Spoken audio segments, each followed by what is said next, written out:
propose such a legislation, we will need a renters' rights movement that will fight against corporate landlords, because without that fighting strategy, we see what happens. That right there, folks, is Seattle City Council member Shama Sawant talking about the city's move to provide free legal counsel for tenants involved in eviction cases, one of several renters' rights bills she is working on right now. What is she up to? What is happening with COVID testing sites in Seattle? And how will some new hotel shelters opening downtown impact our homeless crisis? Guess what? We are working on all of that and some of our viewers' questions, too, on this edition of Seattle News, Views, and Brews, your coffee break political podcast. I'm Brian Callanan. I'm a host on Seattle Channel. The views expressed here are my own. And with me, a mild-mannered reporter by day, an avenging superhero by night. Look up in the sky. It's Kevin Schofield of Seattle City Council Insight. Hello, Kevin. Yeah, that was me flaming out last Thursday night over the skies of West Seattle. Wasn't that crazy? It wasn't an alien. It was actually Kevin. Good to know. It was me. Good to know. It was Yeah, me. Good to know. Although, really, I think of myself more as a mild-mannered superhero. Okay, all right. You can keep the mild-mannered. I'll give you that. Thanks to City Grind Espresso, our background noise sponsor for the audio podcast. Please do support them. Other small businesses too. Thanks also to our patrons. We're hoping to bring more of you on board here. If you're a listener, please think about joining us to support this podcast on Patreon. Make it happen at $10 level, and if you like, we will send you your very own Seattle News, Views, and Brews coffee mug. A lot of people are doing this, and this sets you up for the mugshot of the week. Check it out. Catherine sending us one this week, featuring not only her new mug, but a friend she calls the curious one, her cat, Freddie. Kevin, I think once again we're seeing proof right here. Mammals of all species are big fans of our show. What do you think? Of course. Yeah. You know, they don't leave a lot of comments, but you know, right. you can tell they're paying attention. Yes, that's the most important thing. And I'll take all the curious mammals we can get. All right, so please do be a patron on Patreon here. Get a mug. We'll get your mug shot on the show. I wanted to make sure I passed along as well a big thanks to Converge Media. It runs the video version of our podcast on their YouTube channel Wednesday nights at 7. And Kevin, I heard Omari Salisbury from Converge told me his mom, the Reverend Harriet Walden, is a fan of our show, as well as Ruby Holland. Ruby, Reverend Walden, thank you so much for listening. All right, let's get things going with right here, right now. Okay, here we are, end of March, start of April. On the City Council's docket this week, a vote scheduled on an ordinance that would provide free legal counsel to any tenant who wants it, as it's written right now, involved in an eviction case. Kevin, we broke this down in our last episode, and I know we are recording the show just before the meeting happens here, so we're not entirely sure what's going to go down, but this is one of these situations where the council says we have a legal issue here. This could be a violation of the state constitution if the city makes gifts of public funds in this way, because the Constitution says it's good to do that for the poor and infirm, but for everybody, they have some question marks. How's the council going to settle up on this one? I think it's really difficult to say. And, you know, this is one where they have lots of closed door meetings with their attorneys that are attorney-client privileged. And those of us peons outside never get to see sort of what goes on with that. The room where it happens, yeah. They're really kind of stuck on this, where on one hand, if they don't put some kind of income limit on it, it's going to be unconstitutional. And on the other hand, if they do and create some kind of means testing where people have to show that they can meet this, then that creates barriers to people accessing this. Right. They may find a middle ground. Defeats the purpose. Yeah. Right. There are other programs like this where, like the city's utility discount program, where people self-certify. That's that right. They meet the income requirements. So they may go a self-certification route on this. Right. It's hard to say. Yeah. You know, if they don't do that, I think they're really going to be jammed. Yeah, no, this has been a debate that's been going on for a while, and I know the council is going to keep on looking at that. I want to look ahead on this because there are a few more pieces here that Councilmember Sawant is working on, specifically banning the use of credit checks in rental applications. She's talking about doing that, and also beefing up Seattle's just cause eviction law. Let's take a look at the just cause piece here, because Seattle has had this law in the books for decades here. Landlords have to give a reason for evicting a tenant, but that's only if it's a month-to-month lease. If it's a 6-month or year-long lease, they don't have to give that cause. Kevin, Councilmember Sawant has floated this idea before, actually proposed this 2 years ago. Do you see it as having a better chance to pass this time around, this beefing up of the just cause ordinance? Well, specifically what she wants to beef up at this point is what they call the end of lease loop, quote unquote, loophole. Yeah, that which is that at the end of a lease, you don't actually have to offer a renewal. right? Right. The landlord can say, okay, that's the end of it, and you need to move out. And she's been calling attention to the city of Renton that addressed this by requiring landlords to offer renewal. I think it's 60 days before the end of the lease. City of Federal Way. Federal Way. Yeah, Okay. you got it. Thanks for the correction. So I think she wants to do something along those lines. Yeah, I don't know how this one is going to play out either. Yeah. Right. Yeah. Because do landlords have the right to not renew a lease? Yeah. Right. Does every lease end up? What's the point of putting a term on a lease if it becomes perpetual? Right. Anyway. Right. So I don't know what the court's going to say about this. I know the Federal Way one is in court right now. Yes. It's been challenged, and we'll probably know later this year how that resolves. Yeah, and I know the state is working on this too. Nicole Macri, the representative we have who represents the Cap Hill area in Seattle here, is also working on this. But even her measure, which is trying to offer this just cause protection for everybody in the state, that has a loophole of sorts as well. It requires a 60-day window there at least. So it looks like there's a state piece here and a city piece at work. I wonder how that state legislation might figure in here. Well, I think, the questions around those are always what they call preemption. Right? Yes. Okay. If they set the rules at the state level, does that preempt cities from doing something on their own? Mm-hmm. It would certainly, even if they don't call it preemption, it would certainly prevent cities from doing something less restrictive. Yes. Right. As opposed to Seattle, but could which is more restrictive. But could they do something more restrictive? Right. Mm-hmm. The city, all cities hate it when the state government preempts them. Yes. They want to be able to kind of run their own show. Yep. So, city probably push back hard on that. They probably won't push it back as hard if the state does something really progressive. Sure. But, state's trying to run out of time on getting that through. Yeah. State legislature. So we'll see what happens. Yeah, definitely a lot to watch at the state and city level with these different renters issues. I wanted to talk about our next topic here, though, Kevin, some hotel shelters opening finally in downtown Seattle. And I say finally because the city council had wanted this to happen by December of last year. Took a few months for the mayor's office to sort this out. So the King's Inn near Amazon headquarters set to open this week, 66 rooms there. 155 rooms opened last week at the Hotel Executive Pacific downtown on Spring. Kevin, a lot of ink has been spilled on this, as you know. The first question I have, why did it take so long to stand these up in Seattle? And the mayor's office isn't really saying why it took so long. It's probably a mix of things, right? Okay. It's not just about, they have to negotiate the rates and of course. The number of rooms and all that. These are expensive, stuff. Right? They have to negotiate, how the whole process of how they're going to refer people into this. Who gets to do that, right? But then, it's not just about the hotel rooms. It's also about all the staffing and services that has to go with it. Wraparound services, right? The wraparound services for the individuals, but also just staffing it, right? Sure, right. If who's going to provide security for that? Who's going to make sure that people move out when they're supposed to move out? Is cleaning, it whatever else? Sure. Hotel's responsibility. Yeah. Whose responsibility is cleaning? That may in fact be the hotel staff to do that. Right. So just that whole set of services of who's really going to manage this process. Who are they going to, the city isn't going to do that on their own. They're going to contract with one of their human services providers to do that. Sure. And who has the capacity to do that? How long does it take them to add capacity to be able to do that? So logistically, there are a bunch of things that need to happen. And then it's just the money. Like, is the money allocated to do that? Did they allocate enough money to do that? Did they need to go back and get more? Right. And going back and getting more, I thought this was interesting too. These hotels have been set up with a 12-month lease, 1 month ramp up and 1 month ramp down after that. I really look at the decision that'll have to be made a year from now. Is this a situation where the city might have to decide, okay, that was great having that as a shelter, but it's not anymore? I mean, what happens at that point next year when we start talking about this?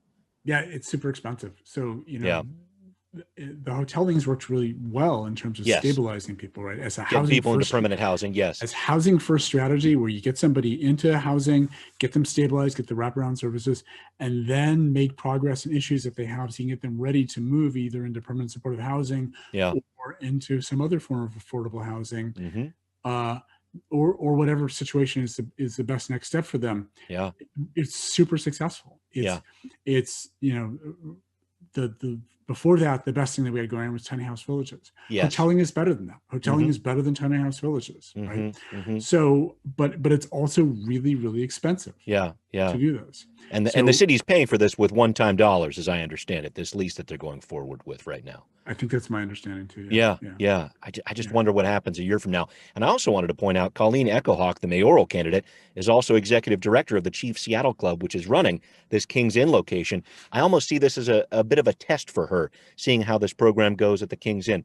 Your thoughts about that as she runs for mayor and really looks at this homelessness issue? Well, Chief Seattle Club has been a major contractor with the city. For years, yeah. On running, they take city funding to help run their own homeless shelter that the organization focused on Native Americans. Yes. They've done a whole bunch of other work, human services work. So they are a pretty significant provider for the city. Right. So this is one more thing to add to that list of stuff that Chief Seattle Club and Colleen Echohawk have been doing. Yeah. But it's a long list. Yeah. This is definitely not the only thing they do. True.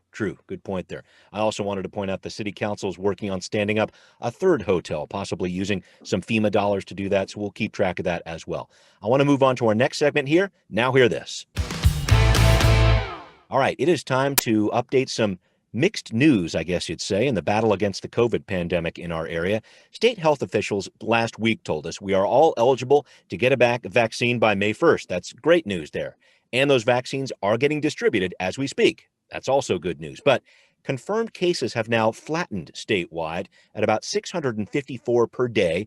That's the same level we saw during the state's second surge of COVID cases last October.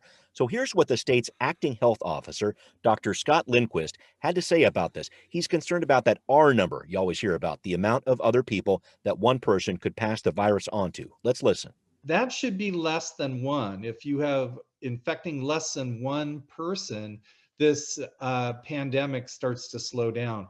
What we are seeing now is it is close to one, but seems to be a bit elevated above one, which is what we are hearing anecdotally from several counties, that they're starting to see uptick in cases. So again, this is very concerning for the question of a fourth wave. So Kevin, the doctor is talking about a fourth wave, and I say no thank you to that. But it really does seem like COVID is being stubborn in some areas, especially King County. What do you see happening here? Well, yeah. So there's a couple of different threads of what's going on here simultaneously. One, the bad news of this is actually here in King County, the numbers are going up. The case numbers are going up. Yeah. And what most of the researchers and medical professionals believe is it's the newer variants that are more easily transmitted, that are now in the state and are in large enough numbers now and continuing to spread that is pushing the numbers back up. And probably to some extent, we're getting complacent as things are opening back up, right? Restaurants are opening back up, and we're just letting down our guard a little bit. So it's not one thing, it's really a combination of those. That's the bad news. Yeah. The good news is that the vaccination strategy is really working. Yeah. Right? At least in terms of the most important thing, which is to prevent people from getting hospitalized and prevent people from dying, right? Which, the pandemic experts will tell you that is the most important thing to do in a pandemic. Yeah. Stop people from going to hospitals, stop people from dying. Yeah, those two are closely connected. And if you look at the numbers, both in the state and in the county, the fatality rate and the hospitalization rate are steadily dropping. Right? Yeah. So the strategy of going out and vaccinating the people at highest risk for severe consequences has really paid off. Yeah. Yeah. Right. It's really, really paid off. Yeah. And I know the president has been talking about doubling the number he originally talked about. He wants 200 million shots in arms by May 1st. So we'll see how that shakes out there. I wanted to talk about one other piece, though. An interesting point I noticed in my neighborhood of West Seattle here. Starting March 30th, our COVID testing site at the Southwest Community Center is going away, and it's going to go to vaccinations only. So this is a trend around the country, and it makes sense that vaccines, they're more important than tests. I will say that, but I wonder what happens when we have fewer testing resources out there. It just feels like this has been such an important part of knocking this pandemic down. And I wonder what happens next with that when we don't have as many testing locations to go to. Yeah. So, one of the reasons they're cutting back right now is because the demand for testing has gone down. Yeah. Okay. And that is probably not a good thing.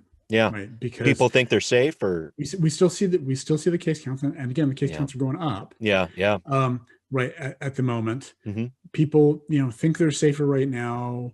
If they have mild symptoms, they may not be going and getting tested, which is bad because we still want people who have mild cases of COVID to get tested and to quarantine, so they're not Absolutely. So you spreading. don't spread the Coming back disease. to, Yeah. coming back to Jeff Duchin and Scott Lindquist and Mm-hmm.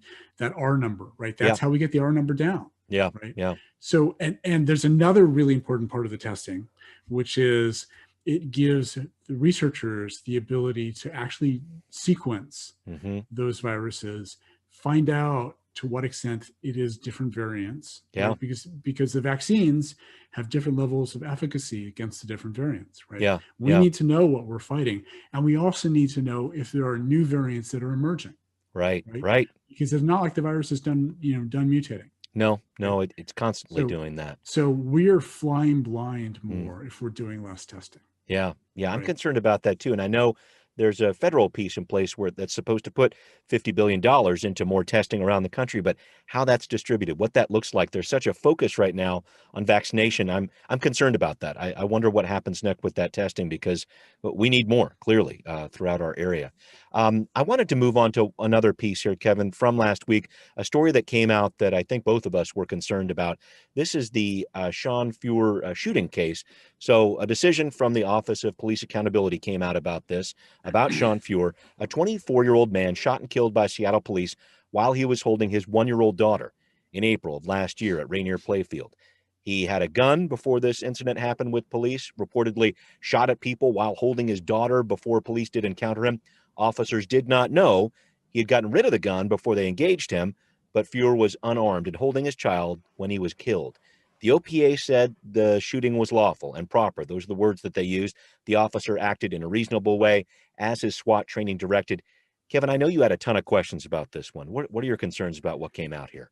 Yeah, so, I think to me this really points out the weakness in OPA's role, the Office of Police Accountability. They're the ones who look at incidents like this and decide whether there's discipline that needs to be applied to this. The chief, in the end of the day, decides what kind of discipline needs to be applied, but OPA is the one that decides whether there should be discipline or not. At the end of the day, what they decide on is, did the officer follow the policy of SPD? Right. And to me, the question really is, and this is a big, difficult question. Yes. Who writes the policy for SPD? Yeah. Right. Right. And we've seen a couple times in the last year, the city council has weighed in and tried to write that policy. But really, at the end of the day, a lot of it isn't SPD's control. It's under the consent decree, the 2012 consent decree, and the process that it lays out, where SPD can propose changes, and then the Department of Justice and the court-appointed police monitor weigh in as to whether they think it's appropriate. And at the end of the day, Judge James Robart, who oversees that consent decree, is the one who decides. He has final decision power over what SPD's policy is on a whole variety of different things, including this. Right? So OPA can make recommendations. They can say, I think this policy needs to change, but they don't get to say what the policy is. All they get to do is decide, interpret and decide whether in a particular incident, did an officer follow it or not, regardless of whether it's a good policy or not. Sure. Right. They're just looking at how it was followed. And I thought it was important too. The Community Police Commission, the community-based group that provides oversight to the SPD, had a statement about this decision from the OPA, that was rendered here. They wrote this: "We cannot continue to rely on police policy that has repeatedly allowed officers to shoot unarmed people. In no world should it be acceptable to shoot someone when they have a baby in their arms." And that visual is something very scary to consider. Now, I will say Sean Feuer was involved in a lot of different violence in the events leading up to the shooting or whatever else, but still, at the time, we're talking about an event where he didn't have a gun, he had a baby, and he was shot by police. I wonder about that. What is really going to change? We're hearing about this pressure from the CPC and other groups too, the NAACP. What's really going to change? Yeah, and just to be clear, in that incident, the OPA found that the officers had reasonably believed that the child was in imminent danger of harm. Yes, right, which is one of the reasons. And we can second guess that. and the OPA, their job is to second guess things like that. Yes. They decided that they believed the officers Yes.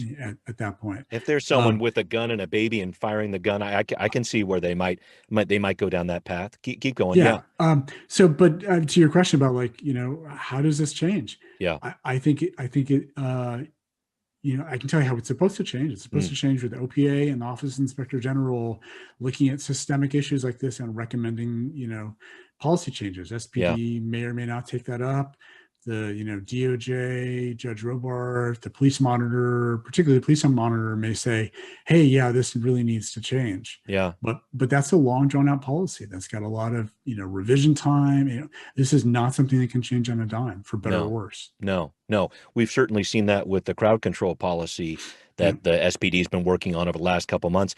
Does this get added into that mix? I know there's a lot that's on Judge Robart's plate right now, but I wonder how events like this influence the different changes that might be coming to the SPD through the consent decree process.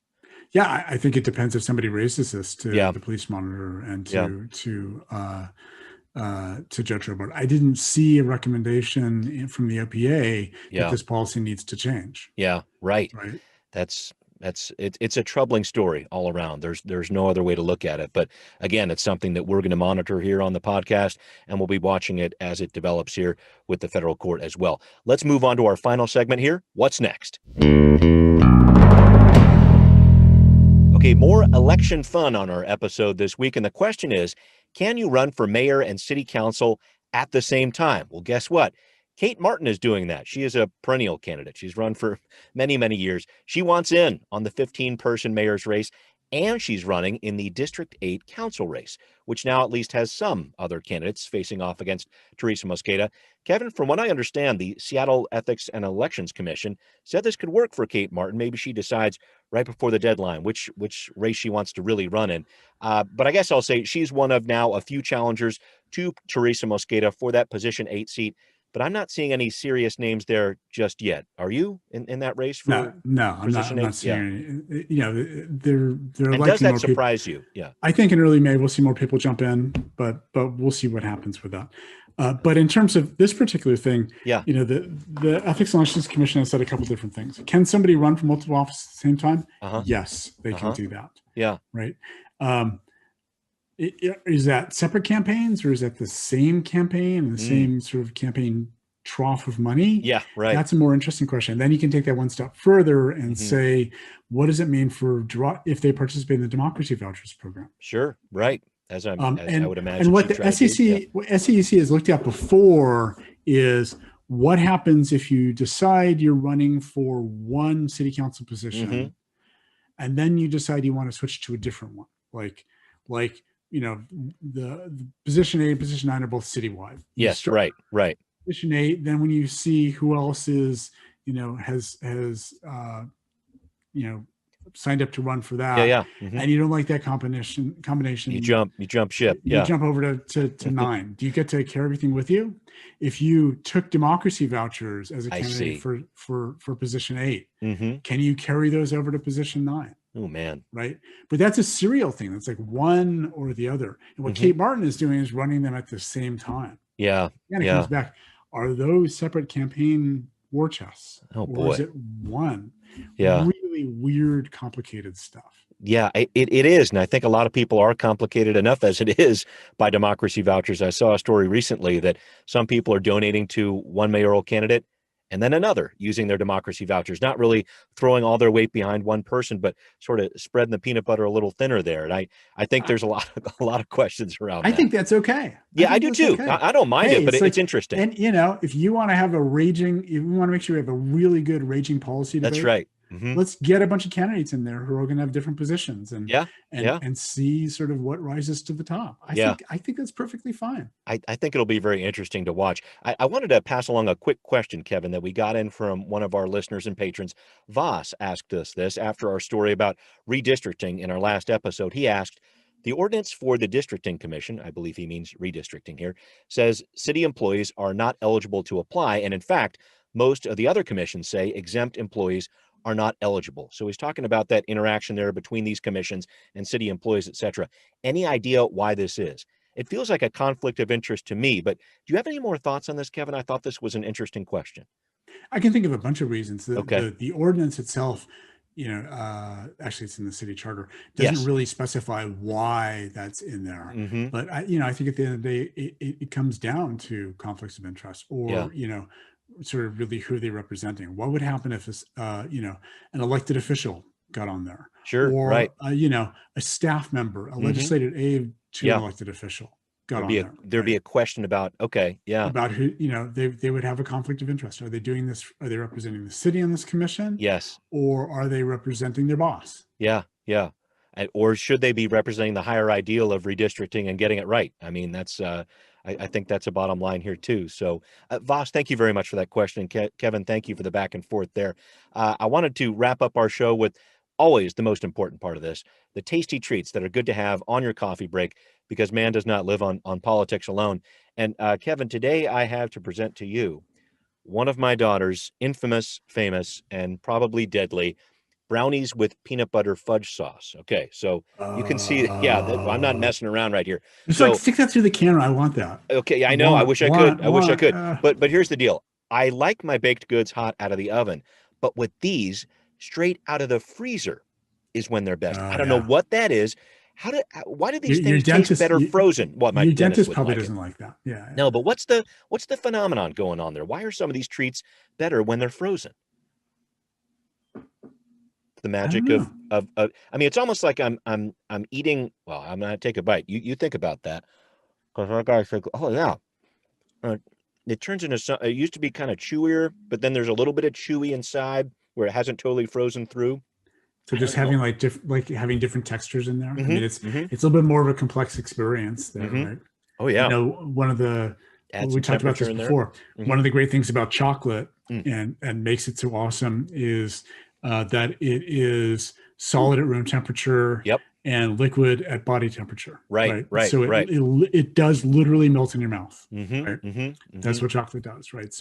So eating something that's going to change its state of matter in the process of being eaten is kind of this awesome. It's a food experience if you're into it. No, it doesn't only change the brownie, it changes your life, people. Have a frozen brownie today. It changes my life. It's the stuff. Chocolate changes my life. I mean, doesn't it change your life? Oh yeah, every day when I can get that change to happen, it's important. Well, thank you, Kevin, for your insights on all things frozen and political here. We covered some good ground today. Thank you, Brian. All righty. Thanks also to all of our patrons. I did want to give the shout out again. Please do support us on Patreon at $10 a month if you can. You can get your very own Seattle News, Views, and Brews coffee mug. And thanks to everybody who is listening here to our podcast.